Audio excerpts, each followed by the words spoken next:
After the end of World War II, the world was split into two, East and West. This marked the beginning of the era called the Cold War.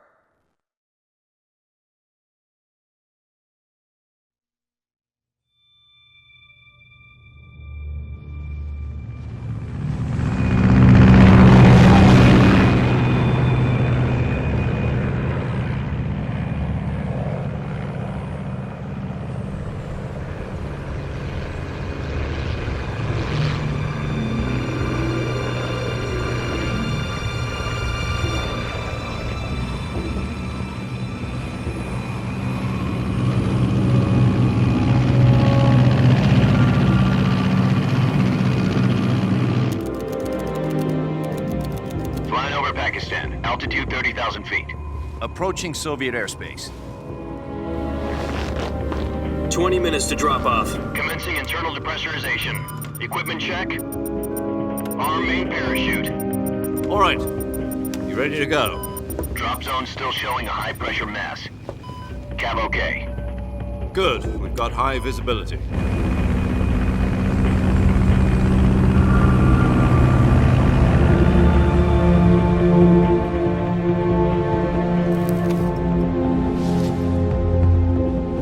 Put out that cigar.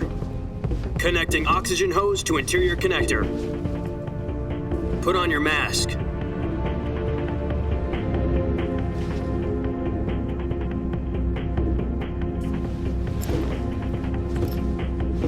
Does this pantywaist know what he's doing?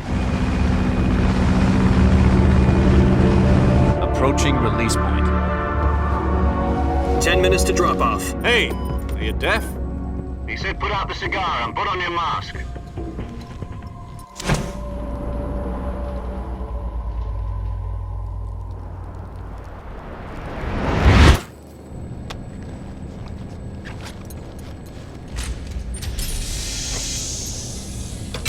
Depressurization complete. Checking oxygen supply. 6 minutes to drop off. Opening rear hatch.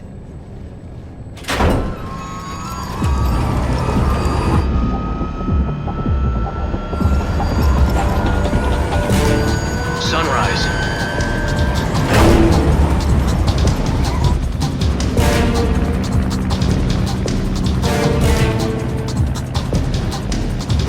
External temperature minus 46 degrees Celsius. 2 minutes to drop off. Stand up. You'll be falling at 130 miles per hour. Try not to get frostbite from the wind chill. 1 minute to drop off. Move to the rear. Activate bailout bottle. This is one for the history books. The world's first halo jump. 10 seconds to drop off. Stand by. Status okay. All green. Prepare for drop off. Countdown. 5, 4, 3, 2, 1. Spread your wings And fly. God be with you.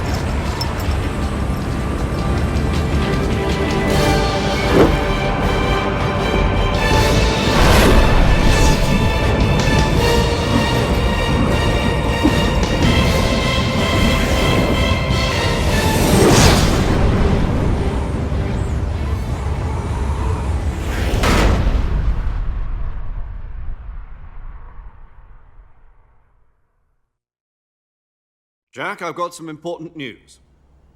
The head of the CIA has finally given us the green light for the virtuous mission. Virtual mission? No, the virtuous mission. The future of our Fox unit depends on it. If it succeeds, we'll be officially organized into a unit. Virtuous mission? Sounds like some kind of initiation ritual. You know, don't get cocky. This isn't a training op. Right. So what exactly is this wonderful mission? Well, about 2 years ago, a certain Soviet scientist requested asylum in the West through one of our moles. His name is Nikolai Stepanovich Sokolov. He's head of the OKB 754 Design Bureau, one of the Soviets' top-secret weapon research facilities, and the East's foremost expert on weapons development. Sokolov? Isn't he that famous rocket scientist? The very same. On April the 12th, 1961, the Soviets achieved the first manned spaceflight in history. The Earth was blue, but there was no God. Well spoken. The rocket that carried Yuri Gagarin into orbit was the A-1, known as the Vostok rocket. Sokolov is said to be the man most responsible for the multi-engine cluster used in that rocket. After Gagarin's flight, Sokolov left rocket development to become the head of the newly established Design Bureau. From a lowly technician to head of a design bureau, that's quite a success story, so why do you want to defect? It seems he'd become afraid of his own creations. Afraid? Call it a crisis of conscience. And for that, he left his country and his family behind and went over the fence? Not exactly. One of his conditions was that his family was also to be taken safely to the west. We used a mole to get the family out first and succeeded in sneaking Sokolov over the Berlin Wall shortly afterwards. I was the one who conducted the operation. The security on the eastern side was still full of holes back then. Then what? We got Sokolov over in one piece, but the whole ordeal had left him exhausted, and we checked him into a hospital in West Berlin. It took him 2 weeks and more than 600 miles to get from the research facility in the Soviet Union to Berlin. He was in no condition to say anything coherent. And it was only a week later that we had something much bigger on our hands. The Cuban Missile Crisis. October the 16th, 1962, President Kennedy received word that the Soviets were in the process of deploying intermediate-range ballistic missiles in Cuba. The President demanded that the Soviets dismantle and remove the missiles. At the same time, he announced a naval blockade to prevent further missile shipments from reaching Cuba. But the Soviets didn't back down, instead placing their armed forces on secondary alert. Soviet transport ships carrying missiles continued on course towards Cuba. US and Soviet forces went on alert for an all-out nuclear war. Frantic negotiations were conducted through the UN's Emergency Security Council and unofficial channels to end the hair-trigger standoff. Finally, on October the 28th, the Soviet Union agreed to remove its missiles from Cuba. And so the world avoided a nuclear holocaust. But in order to get the Soviets to pull their missiles out, we had to make a deal. You mean the one where the US agreed to remove its IRBMs from Turkey? No. The Jupiter IRBMs deployed in Turkey were obsolete, and we were going to get rid of them anyway. They had no strategic value whatsoever to either the US or the Russians. The Turkey deal was a ruse, a cover story that was fed to the other intelligence agencies around the world. So what did the Russians really want? Sokolov. They wanted us to return Sokolov. You mean the Soviets pulled out of Cuba just to get their hands on Sokolov? That's right. What the hell was he working on? At the time, we had no idea. We were running out of time. It was either give up Sokolov or risk full-scale nuclear war. In the end, we had no choice. President Kennedy gave in to Khrushchev's demand. The next day, I got Sokolov out of the hospital, handing him over to agents on the eastern side. Sokolov kept on screaming, "Save me," until he disappeared from my sight.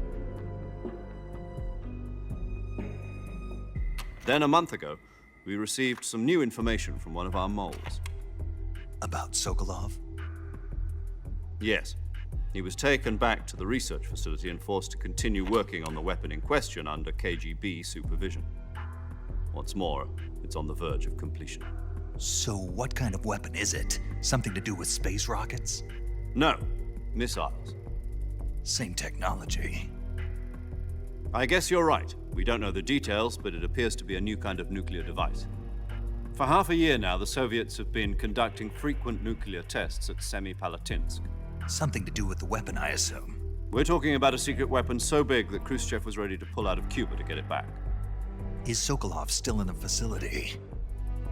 No. According to our intelligence, he's in Selino-Yarsk, a place in the mountains about 3 miles to the west that's known as the Virgin Cliffs. The Virgin Cliffs. Nice name for a virtuous mission.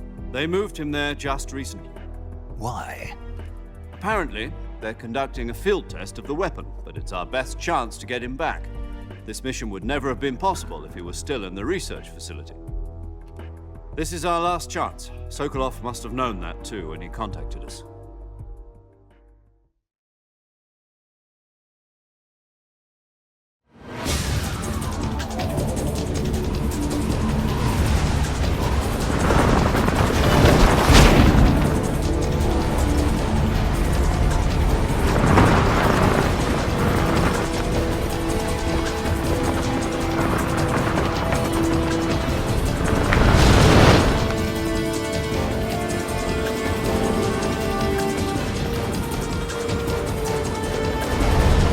Listen up, Jack. Your mission is to infiltrate Selino-Yask in the Soviet mountains, ensure the safety of Sokolov, and bring him back to the West.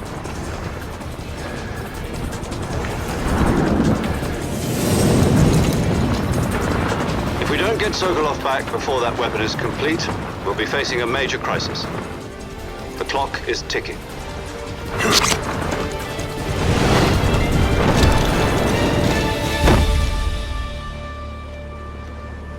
Once we've confirmed the rescue of Sokolov, stand by at the recovery point.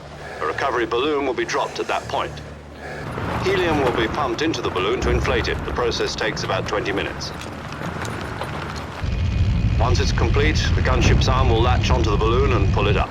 The Fulton surface-to-air recovery system. I'm familiar with the theory. Take it easy.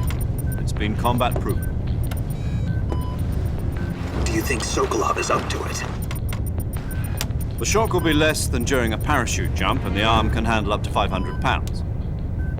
So you're planning on going over the border in a single combat talon? She's equipped with two 6-barrel 20mm Vulcan cannons, as well as two 40mm machine guns. Sounds like she could hold her own against a battalion of tanks. Even with the fuel in the reserve tank, we're facing a 4-hour time limit. If all goes well, it shouldn't take more than a few hours. Home in time for dinner. But if anything goes wrong, you'll be eating dinner, breakfast, and all the rest of your meals in the jungle.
Do you copy?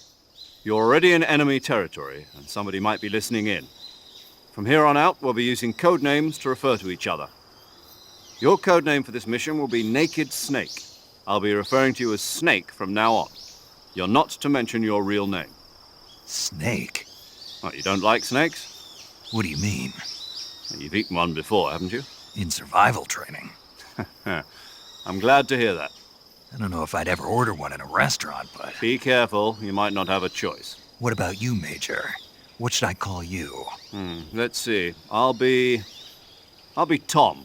Call me Major Tom. This will be a sneaking mission. You must not be seen by the enemy. You must leave no trace of your presence. Is that clear? This kind of infiltration is the Fox unit's speciality. In other words, weapons and equipment are procured on site. That goes for food as well. You're completely naked, just as your name implies. Great. Now I see why you asked me if I like snakes. I suppose calling me Snake was your idea of a joke, too. No, there's a good reason for that. I'll tell you later when the time is right. Gotcha. Getting back to the subject, how exactly am I supposed to feed myself? You've been issued a knife and a tranquilizer gun. Use them to hunt for food. You'll also find some medical supplies in your backpack. Yeah, about the backpack. I lost it in a tree on the way down. I see. Well, you'd better go back and get it then. You know where it is? No problem. I can see it from here. It's stuck on a branch. To climb a tree, stand in front of a tree that's covered in ivy and press the action button. I'll be monitoring your progress over the radio. We can't risk violating Soviet airspace, but I'll be in the gunship. My frequency is 140.85. I'll give you a call if I need to talk to you.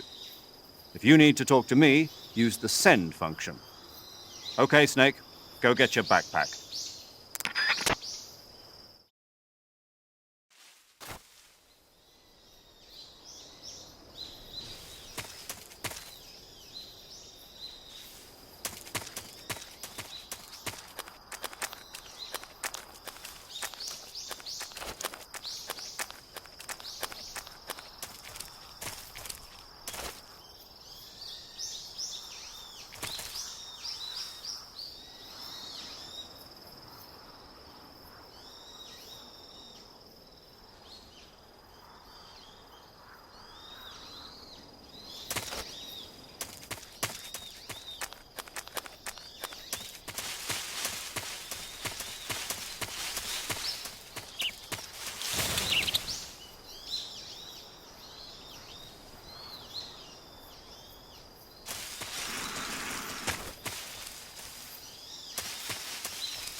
I see you've retrieved your backpack, Snake. To equip a weapon, it's necessary to take it out of your backpack. In the survival viewer, choose Weapon from the backpack.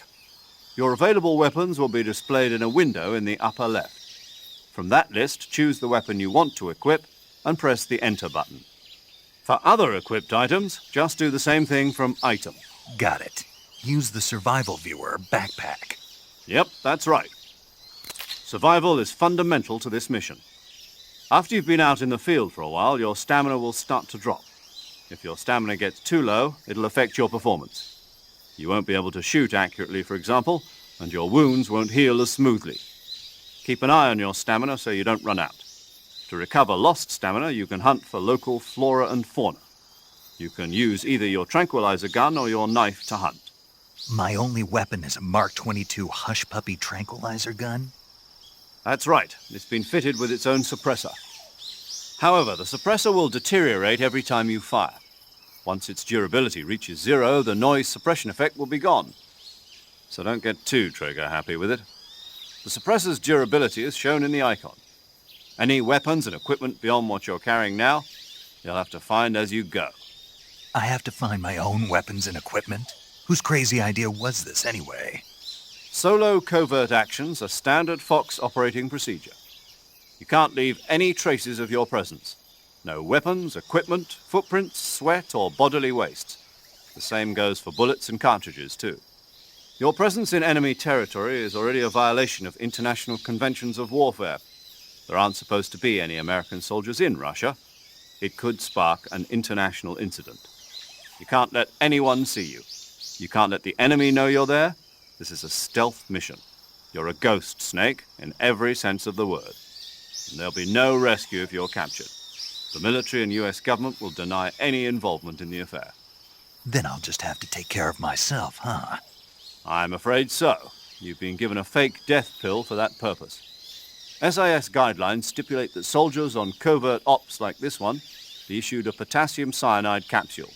Tape it to your body so you can take it when you need to. How generous of you. Use it if you're taken prisoner by the enemy. It'll send you into a state of false death for a short time. Fooling them into thinking that I'm really dead. So how do I come back to life? Just take the revival pill. You mean that thing they put in my tooth before the mission? That's the one. But be careful. If you remain in a state of false death for too long, nothing will be able to bring you back. Remember that. I'll keep it in mind. You said this was a solo mission, right? Right. I guess that means I can't count on any reinforcements.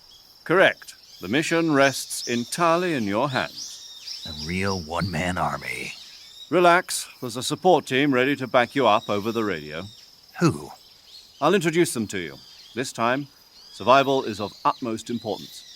The first member of the support team will be in charge of monitoring your physical condition, acting as a medic, so to speak, as well as recording your mission data. She's a member of Fox as well, and she's here on the gunship with me. She. Hello, Snake. I'm paramedic. Nice to meet you. Paramedic. As in a medic who comes in by parachute. Aren't you going to tell me your real name? Are you going to tell me yours, Mr. Snake? My name, huh?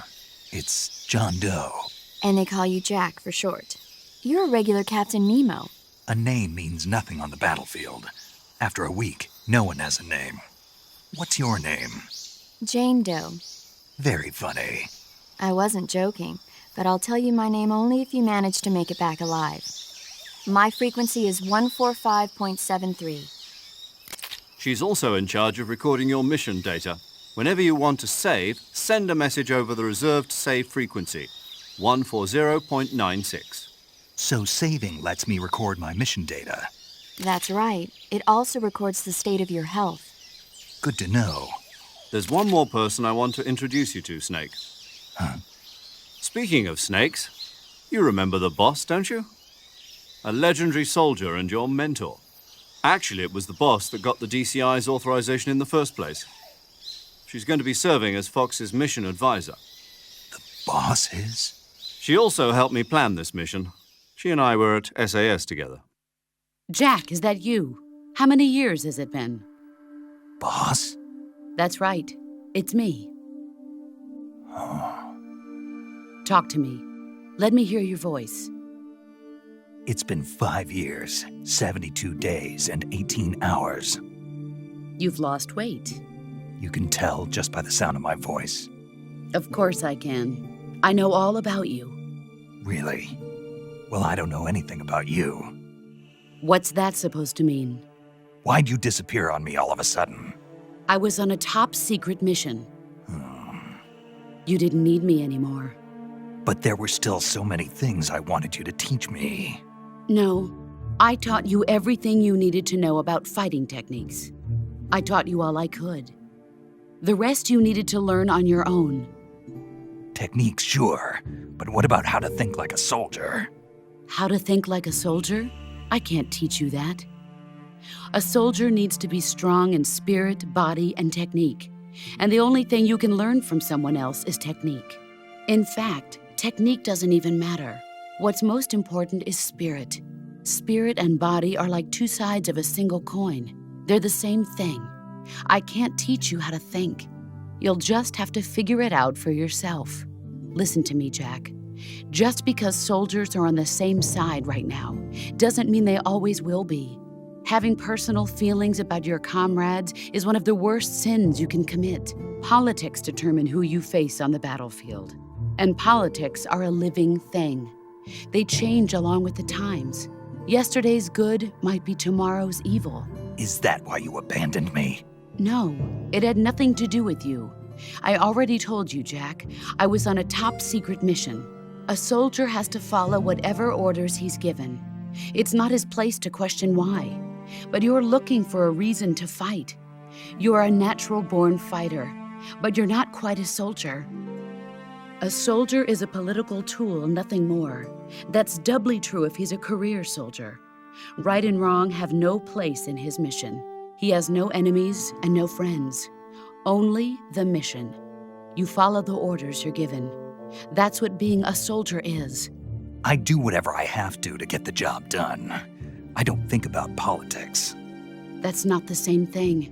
Sooner or later, your conscience is going to bother you. In the end, you have to choose whether you're going to live as a soldier or just another man with a gun. There's a saying in the Orient, loyalty to the end. Do you know what it means? Being patriotic. It means devoting yourself to your country. I follow the president and the top brass. I'm ready to die for them if necessary. The president and the top brass won't be there forever. Once their terms are up, others will take their place. I follow the will of the leader, no matter who's in charge. People aren't the ones who dictate the missions. Then who does? The times. People's values change over time, and so do the leaders of a country. So there's no such thing as an enemy in absolute terms. The enemies we fight are only enemies in relative terms, constantly changing with the times. As long as we have loyalty to the end, there's no point in believing in anything, even in those we love. And that's the way a soldier's supposed to think? The only thing we can believe in with absolute certainty is the mission, Jack. All right, but do me a favor. What is it? Call me Snake. Snake. Oh, right. Your codename is Snake. It suits you well. That's right. The legendary unit that the boss put together during World War II was a snake. The Cobra unit, a group of heroes that brought the war to an end and saved the world. As long as you've got a legendary hero backing you up, you'll be fine. Isn't that right, Snake? Yeah, I can't think of anyone else I'd rather have with me. Oh, and one more thing, boss. Yes? It's good to hear your voice again. Same here. After all, who knows if either of us will make it out alive? Snake, you are always best at urban warfare and infiltrating buildings. But this is the jungle. Survival is going to be key. Those CQC techniques I taught you are sure to come in handy. CQC? Close quarters combat, huh? I've been in the Green Berets for the past few years. I'm probably pretty rusty. Not to worry. I'll be here to help you remember. After all, this is your first actual survival mission. I'll be supporting you over the radio. Where are you, boss? Next to the Major? The boss is communicating with us by radio from aboard a Permit-class submarine in the Arctic Ocean. My frequency is 141.80. Call me if you need my advice on battle techniques. Gotcha. Your mission is to retrieve Dr. Sokolov. Dr. Sokolov is being held in an abandoned factory located to the north of your current position. Avoid heavy combat and don't let anyone see you. Don't forget that this is a stealth mission. Snake, try to remember some of the basics of CQC.